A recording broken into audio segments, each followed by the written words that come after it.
Est-ce que vous savez c'était quoi les tribus des Premières Nations qui étaient sur le territoire d'Argenteuil?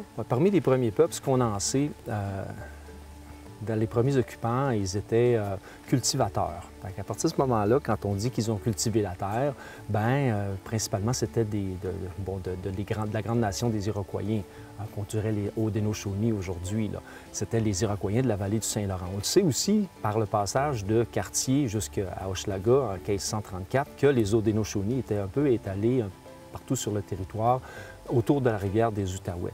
Pourquoi la rivière des Outaouais? Pourquoi le lieu précis aussi de Argenteuil, le Lonceau, la chute de Carillon et tout ça? Parce que c'est un point de contrôle, c'est un point d'entrée aussi. C'était l'entrée vers la grande autoroute qui nous menait vers les Grands Lacs, vers les royaumes des Grands Lacs, les pays d'en haut qu'on appelait à l'époque, ou encore vers le grand royaume du Saguenay, parce que par un système de ramification de rivières de lacs, on pouvait se rendre jusqu'au lac Saint-Jean. Fait que c'était la porte d'entrée. Donc évidemment, il y avait des gens qui habitaient ici. Et ils partageaient le territoire avec des Anishinabés, qui sont de facture algonquine. Des Algonquins qui étaient plus nomades, et puis, les Haudenosaunee qui étaient vraiment des sédentaires. Donc, eux, ils s'installaient sur le territoire, occupaient la terre 10, 12, 15 ans, 20 ans. Quand la terre commençait à être fatiguée, épuisée, on changeait de place. Fait qu'ils se sont installés, eux autres, dans les plaines, au pied du bouclier laurentien. Parce que l'autre bord de la rivière du Nord, c'est notre territoire, où, avec la rivière Rouge, dans le secteur de Grenville, on voit déjà le bouclier laurentien se déployer. Alors, ces gens-là ne vivaient pratiquement pas en haut. Ils pouvaient se servir des promontoires pour surveiller les environs et tout ça, mais ils occupaient le territoire de plaine. Donc, la forêt était très exploitée par non seulement les Premières Nations, mais aussi par tous les colons qui sont arrivés ici. Exactement. Il y a eu une arrivée massive de colons au 19e siècle. Et puis, eux, c'est sûr qu'ils ont défriché pour s'établir, faire de l'agriculture. Et puis, le reste du territoire était géré par, on va dire, des lords ou des sœurs anglais qui s'étaient fait donner des zones d'exploitation forestière. Donc, c'était l'époque des concessions forestières à ce moment-là qui régnaient, qui régissaient l'utilisation de la forêt. Et par exemple, la forêt, le territoire forestier, à qui il appartenait? Essentiellement des gros marchands anglais qui, eux, dans le fond, avaient pour mission d'exploiter la forêt pour les besoins de la marine royale britannique, entre autres. Les grandes phases de colonisation, là, on remonte à 1781. Avant ça, ce sont des soubresauts de colonisation. 2, 3 familles installées dans le coin de la terrasse Robillard, pas plus que ça. Une tentative de moulin sur la rivière du Nord à Saint-André au Premier Rapide en 1760. En 1781, le nouveau seigneur qui avait acheté de la famille d'Aille-le-Bouste, lui, Pierre-Louis Panet, a amené des gens à vivre ici et à s'installer ici. Ils étaient francophones, c'était des Français. On était là, à ce moment-là dans le régime britannique et cette tentative-là a été un peu ralentie par le manque d'infrastructures, je dirais, d'infrastructures pour favoriser la colonisation, qui sont les moulins à scie, puis surtout le moulin à farine. Le moulin à farine du seigneur Panet se retrouvait au Premier Rapide à Saint-André. Et à ce moment-là, la rivière du Nord, c'est une rivière qui, comme aujourd'hui, varie énormément dans ses niveaux selon les crues printanières, les pluies d'été, les pluies d'automne et tout ça. Fait qu'à un moment donné, remonter le courant pendant une couple de kilomètres, qui est quasiment 5 kilomètres pour certains colons qui sont établis sur le bord de la rivière des Outaouais, c'est pas facile. Fait que ça n'a pas favorisé la colonisation. Saint-André au départ, Saint-André jusqu'au milieu du 19e siècle. La chute, dans le fond, son développement, sa croissance économique est arrivée après l'arrivée du train. Pas avant l'arrivée du train. L'arrivée du train, c'est 1876. Donc, on est vraiment tardif comparativement à toutes les seigneuries avoisinantes, comme la seigneurie d'Émile-Île, ou encore celle de Terrebonne ou de Lachenay, ou encore celle de l'île Jésus. On n'est pas au même niveau d'avancement. Est-ce que c'est juste d'affirmer que le territoire forestier appartenait donc désormais depuis la colonisation au roi d'Angleterre? Bien, le roi était distributeur des terres. Autant le roi de France, par tout le système seigneurial qui était mis en place, parce que dans le système seigneurial, le roi était le maître du jeu, le seigneur était son pion qui était sur le territoire, et les gens qui cultivaient la terre étaient des locataires, des censitaires. Donc, c'était les joueurs qu'on promenait et qu'on changeait de place au gré de ce qu'on avait besoin. Ces gens-là n'étaient pas propriétaires. Avec l'Angleterre, ce qu'on a amené, c'est un système d'attribution qui est complètement différent. On a amené la propriété privée ici, dans l'ancien territoire de la Nouvelle-France, avec la création des townships ou des cantons. Fait qu'Argenteuil, nous, on est chanceux, on avait les cantons sur un côté et la seigneurie sur l'autre côté. Donc, deux systèmes d'attribution de terre qui se côtoient, puis qui se créent des oppositions, puis qui créent aussi des curiosités, parce que du côté du seigneur, il fallait qu'il soit compétitif avec les cantons. Donc, ça y est arrivé de donner des terres en propriété privée à l'intérieur d'un espace seigneurial, ce qui n'était pas permis du temps de la Nouvelle-France. On n'aurait jamais pu penser à ça. Fait que, oui, le roi d'Angleterre était propriétaire du terrain, puis il l'a été parce que ce qu'on appelle les terres de la couronne, ça appartient évidemment à la couronne britannique, hein? Mais en même temps, il concédait une partie de son territoire, toujours en gardant un certain droit sur certains éléments, dont les arbres nobles, le chêne et l'érable. Donc, quelle était la place des Premières Nations qui étaient déjà ici? Comment eux pouvaient occuper le territoire? Les Premières Nations ont été décimées. Ça a été les guerres du 17e siècle. Il y a eu des batailles célèbres qui se sont passées ici dans Argenteuil. On pense à celle du Lonceau, la bataille du Lonceau à l'époque de l'Ordre des Ormeaux en 1660. Ensuite de ça, on pense aux autres différentes interventions avec la Gémènerai ou encore avec Chevalier de Vaudreuil du côté de Chute-à-Blondeau. On a, dans le fond, rayé la présence des Haudenosaunee de leur présence sur le territoire autour de la rivière des Outaouais, près du Lonceau, dans le secteur Carillon-Grenville. On les a envoyés. Du côté des Anishinabés, ils ont continué à graviter sur le territoire, mais à un moment donné, quand tu as des clôtures à franchir à chaque terre, à chaque rang, à chaque lot, bien, à un moment donné, tu arrêtes de te promener sur le territoire. Alors, les Anishinabés se sont installés un peu plus dans les contrées du Nord, et tranquillement, ces gens-là ont arrêté d'occuper le territoire. Mais ils n'avaient pas de droit reconnu. Puis quand on a créé la loi sur les Indiens, avec la Confédération canadienne, bien, ça a sonné de là de toute leur possible futur, si je pourrais dire. Et dans le fond, j'aimerais savoir si la population, même si elle était déjà locataire des terres de la couronne, est-ce qu'elle avait accès au territoire forestier pendant les concessions forestières? Il faut comprendre, là, tu sais que dans le monde des premiers peuples, si je remonte aux premiers peuples, la notion de territoire est complètement différente de celle des Anglais ou des Français. Hein? La terre, du côté des Français, appartient au seigneur. Le seigneur prend possession de la terre en y plantant sa croix. Et à partir de ce moment-là, il redistribue la terre comme bon il lui semble. Okay? C'est un peu comme ça, le seigneur ou le roi. Du côté des Anglais, il y a la notion de propriété privée qui était là-dedans. Du côté des premiers peuples, cette notion-là de territoire, c'est un partage de territoire, partage des ressources qui s'effectue, un respect aussi des zones d'occupation, parce qu'autrement, s'il n'y avait pas un respect de ces zones d'occupation-là, ou encore il n'y avait pas d'alliance de créer, d'entente de créer, ça amenait des quiproquos ou encore ça amenait jusqu'à la guerre, hein, la guerre de contrôle d'un territoire et tout ça. Puis on savait qu'il y avait des endroits stratégiques sur le territoire, on les connaissait, on a 6000 ans d'occupation. Hein. Donc on est conscient que sur le territoire d'Argenteuil, le pied du Lonceau et la tête du Lonceau, ça veut dire Carillon et Grenville, autant du côté nord et le sud, on parle de Hawkesbury puis Pointe-Fortune sur le côté sud, ces endroits-là, c'était des endroits stratégiques. Puis on contrôlait les allées et venues des gens qui pouvaient monter vers le nord, descendre vers le sud et tout ça. Tu sais. Quand est arrivé le système d'attribution des seigneuries, là, on a vraiment cartographié, mis des limites au terrain, au territoire et tout ça. Le seigneur se conservait des droits sur des terres. Il y avait toujours un 14e qui appartenait, un 14e de la production, un 14e de ci, de ça, de ça. Du côté des Anglais, bien, avec la création des cantons, on gardait des lots. Les lots étaient conservés soit pour des terres de la couronne, ça appartenait à la couronne, ou encore ça appartenait aux églises. Puis on savait qu'ici, dans Argenteuil, on avait plusieurs congrégations de croyances. Là. Et donc, on avait énormément de terrains qui étaient conservés pour les églises. Maintenant, est-ce que les gens pouvaient graviter comme bon il leur semble sur les terrains? Oui, parce que l'agent des terres n'était pas toujours présent. Ouais. Fait qu'il devait y avoir une mobilité sur ces terres-là. Les gens s'entendaient pour dire, OK, ça va être mon territoire de chasse.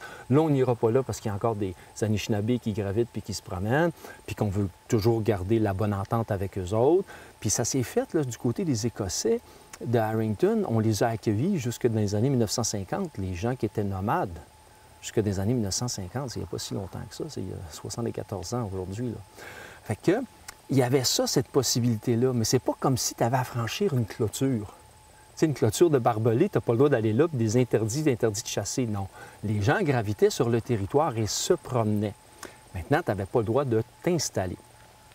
Par contre, je vais faire mentir ce que je viens de dire là, à partir de 1816, l'attribution des terres dans les cantons, le processus était devenu tellement long que les gens débarquaient et squattaient les terres. Ils arrivaient sur un terrain puis ils disaient « OK, moi, je vais squatter ici, ça, c'est une belle place pour m'établir, je vais faire ci. » Et ils n'avaient pas de titre de propriété. Fait que pendant une génération, 2 générations, ils ont occupé une terre. Et à la 3e génération est arrivé le propriétaire avec les titres officiels. Ils ont dû déguerpir de la terre qu'ils avaient occupée pendant 2 générations. Le droit acquis n'était pas reconnu. Alors, ces familles squatteurs-là, si l'agent des terres ne passait pas dans leur coin, bien, ils n'avaient pas de titre officiel. Fait que, tu sais, oui, il y a eu cette mobilité-là. C'est sûr que ça, on est au 19e siècle, on est au début de l'occupation des populations pionnières. Tu sais. À partir de 1950, 1960, on a créé des réserves, on a créé des zones forestières, on a créé des parcs, on a créé ci, on a créé ça. Puis là, il fallait que tu sois membre ou que tu fasses partie d'une clique pour y avoir accès. Là, tu sais. Ça a limité sur le territoire d'Argenteuil, mais on parle dans le nord. Mais quant au reste, ça reste qu'aujourd'hui, c'est de la propriété privée. Alors, on ne s'aventure pas qui veut sur le terrain de quelqu'un.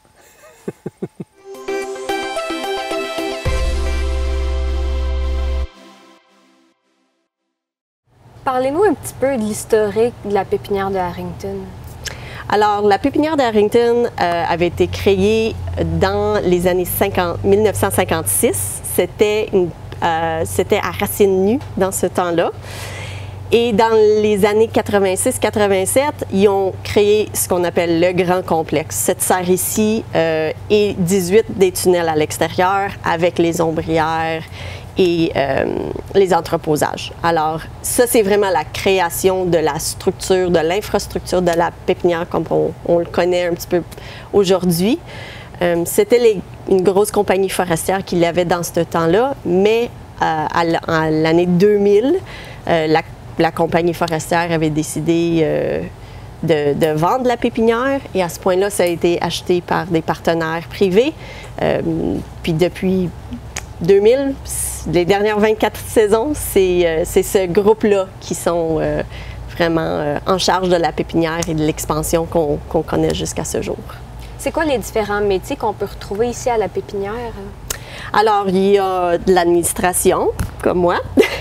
Il y a aussi, en même temps, il y a notre équipe technique, qui est très importante. Alors, ça, c'est l'équipe qui est en charge de tout ce qui est la fertilisation, la programmation pour les plants, pour les mesures, tout ça, pour les apporter de la semence jusqu'à le plan livrable. Et puis, il y a aussi qu'est-ce qu'on appelle nos journaliers. Alors ça, c'est les employés qui font un petit peu plus de manutention, ils font le travail avec les chariots élévateurs. C'est ceux qui vont réparer les choses, un peu de charpentier, des choses comme ça. Un petit peu de construction, un petit peu d'irrigation, un petit peu de tout. Et on a aussi nos employés de serre. Alors, notre plus grande groupe, c'est nos employés de serre.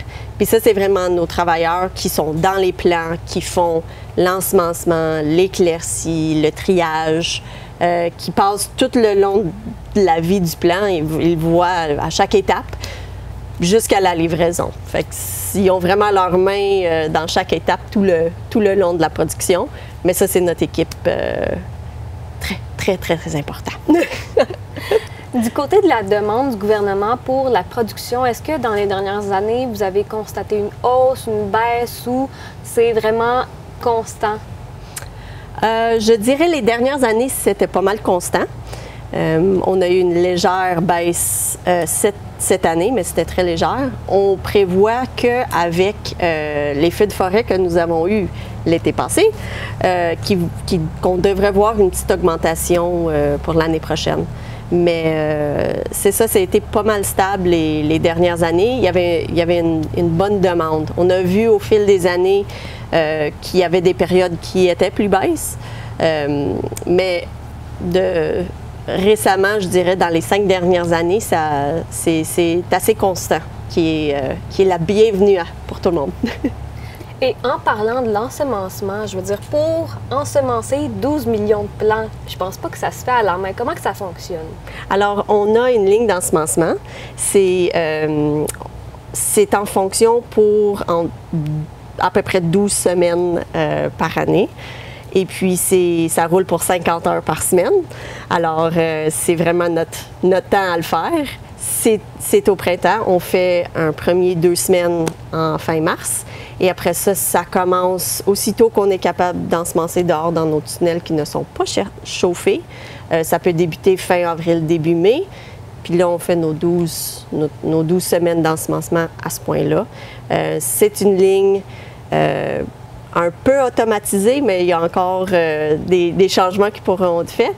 Mais c'est avec un semoir automatique. Et puis, c'est de cette façon-là. Dans le temps, ça se faisait à la main, mais on avait beaucoup moins de production. Alors, la première année de la production du plant, ils sont dans un tunnel avec un plastique qui est par-dessus, mais après ça, ils sont mis à l'extérieur. Et même, ils passent l'hiver à l'extérieur. Alors, le plastique est enlevé, ils sont sous la neige.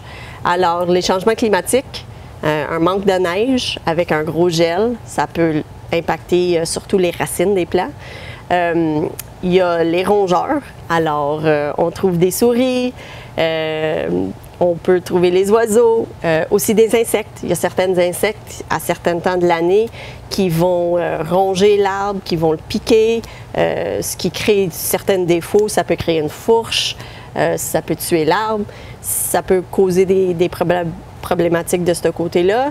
Et aussi, en même temps, il y a la météo. Alors, si tu as un été qui est très, très chaud, puis tu as des coups de chaleur, ça peut impacter la croissance de l'arbre. Pareillement, si tu as beaucoup de pluie, ça peut impacter le système racinaire et la capacité de l'arbre de faire ses racines.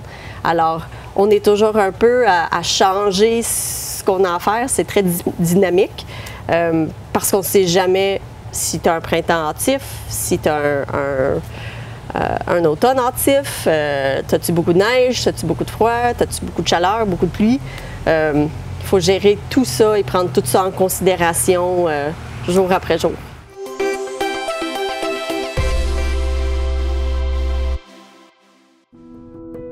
J'ai une petite question. Est-ce qu'on a tendance à minimiser l'impact des petits prédateurs, un peu comme le coyote, par rapport au cerf et, je veux dire, sur son cycle de vie?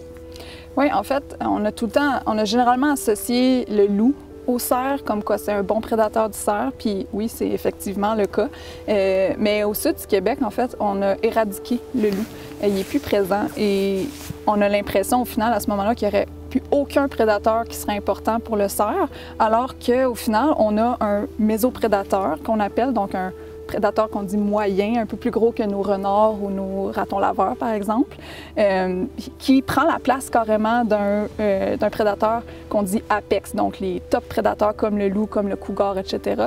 Et qui se rend compte que, oh, il y a de la place ici, il y a peut-être quelque chose à faire d'intéressant dans le milieu et qui peut-être a la chance de prendre ce rôle-là de gros prédateur.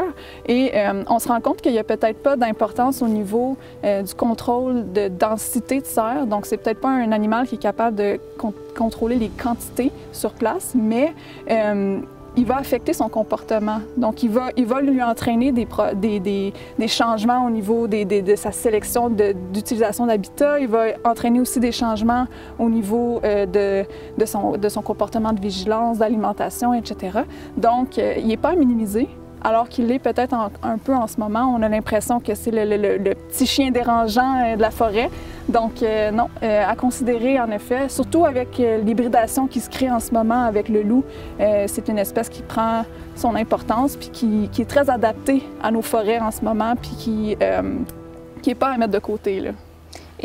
Mais est-ce que généralement vous constatez une baisse, une hausse ou une constance en ce qui a trait à la matière qui est récupérée, la quantité? Je dirais qu'il y a de plus en plus de matière qui est récupérée du fait que quand il y a des perturbations, bien, c'est des perturbations majeures. ce qui se différencie d'un aménagement forestier, mettons, classique que nous, on pourrait faire dans une forêt qui n'a pas vraiment de perturbation. Dans les Laurentides, on est dans la forêt feuillue.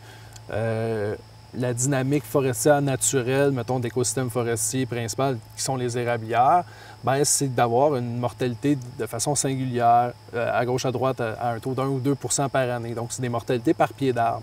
Ce qui fait que nous, les forestiers, quand on veut tenter d'imiter cette dynamique forestière-là, on va faire des coupes partielles qu'on appelle une récolte de jardinage, avec des prélèvements qui vont jouer entre 15 et 30 % disons. Ce qui fait qu'on va récolter un arbre sur 6 à un arbre sur 3, tout au plus, dépendant du diagnostic qu'on aura porté sur la forêt. Alors que, ce qui fait que les taux de prélèvement issus de ces activités-là sont quand même relativement minimes comparativement à une récupération de bois issue d'un chablis qui, comme je l'ai mentionné un peu plus tôt, la nature, elle ne choisit pas vraiment. Elle agit et puis la forêt subit d'une certaine façon. Fait que, on a eu des endroits où on pouvait avoir des 6, 8, 10, 12 hectares d'un seul tenant qui avait été renversé. C'est sûr qu'à ce moment-là, on se ramasse avec des volumes de bois qui se génèrent de façon rapide, qui s'accumulent rapidement. Fait que s'il y a de quoi, je vous dirais que dans les dernières années, c'est beaucoup le rythme des perturbations qui a régi un peu les volumes de bois qui ont été extraits de la forêt privée là, dans Argenteuil. Mais bon, en banal, je dirais qu'il y a quand même un certain éveil de la population qui détiennent des propriétés forestières. Probablement qu'ils notent, ils font eux-mêmes des observations dans leur boisé, se rendent compte qu'il se développent des problématiques. Puis là, je sens qu'il y a une certaine curiosité, puis les gens cherchent à bien connaître ce qui pourrait se passer dans leur forêt. Donc, ils font de plus en plus appel aux conseillers forestiers. Fait que ça, on le note là, depuis une dizaine d'années, il y a une espèce de recrudescence, on veut, de l'utilisation des services forestiers dans la région. Il y a aussi l'aspect du carbone forestier, qui est aussi un autre attrait des gens qui détiennent des superficies forestières, à s'intéresser davantage à qu'est-ce qu'ils pourraient faire avec leur boisé, autre qu'aller prendre une petite marche, mettons, ou que d'aller à la chasse. Dans le fond, l'idée, c'est qu'on peut avoir un beau boisé puis l'utiliser de tout plein de façons qui ne sont pas nécessairement en contradiction.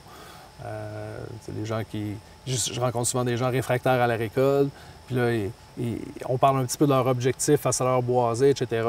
Puis bien souvent, je suis capable de leur faire prendre conscience que pour ton objectif, il y a un type de récolte qui pourrait aider à atteindre cet objectif-là. Fait que là, souvent, c'est de prendre le temps d'écouter les gens, puis leur objectif, dans le cadre de mon travail d'ingénieur forestier en forêt privée, c'est extrêmement important, de bien comprendre ce que les gens veulent faire de leur boisé, et puis après ça, de leur proposer des choses avec mon bagage de connaissances et d'expérience qui va rencontrer justement leur objectif à eux. Et donc, le rôle de la MRC, vraiment par rapport au laboratoire agroforestier d'Argenteuil, oui, c'est non seulement d'avoir lancé le projet, oui, mais maintenant, c'est surtout de faire le pont entre l'entrepreneuriat, les propriétaires de boisés privés, vraiment pour valoriser ces PFNL-là au sein de la communauté.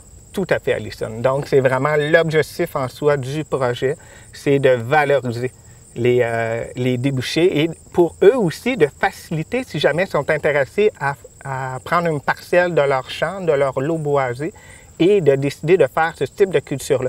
David a l'expertise, donc première chose, David peut aller aider ces entrepreneurs-là. Il y a aussi les fiches techniques qu'on a fait pour c'est quoi les défis, les enjeux, et les agronomes qui travaillent dans le projet. Mais ils ont clairement déterminé des enjeux qu'on ne retrouve pas dans la littérature. Donc, ça permet de faire ça. Donc, l'entrepreneur ou le propriétaire de lot boisé part avec un petit coffre à outils de base qui vient de l'aider et de l'accompagner. Puis, je vous dirais même dans tout l'aspect mise en marché, développement, comment aller chercher les bonnes personnes ressources et ainsi de suite. On travaille dans le référencement aussi de toutes ces personnes-là, puis de mettre en œuvre un projet. Donc, d'où l'aspect du service de développement économique, ce qu'on appelle dans le lien avec l'équipe de la MRC d'Argenteuil. C'est l'avantage d'avoir une équipe qui est multidisciplinaire, donc dans l'équipe. C'est-à-dire qu'il y a autant des personnes qui travaillent à l'agriculture, dans l'environnement, dans le génie et aussi hydrique, et pour l'irrigation et tout l'aspect développement économique.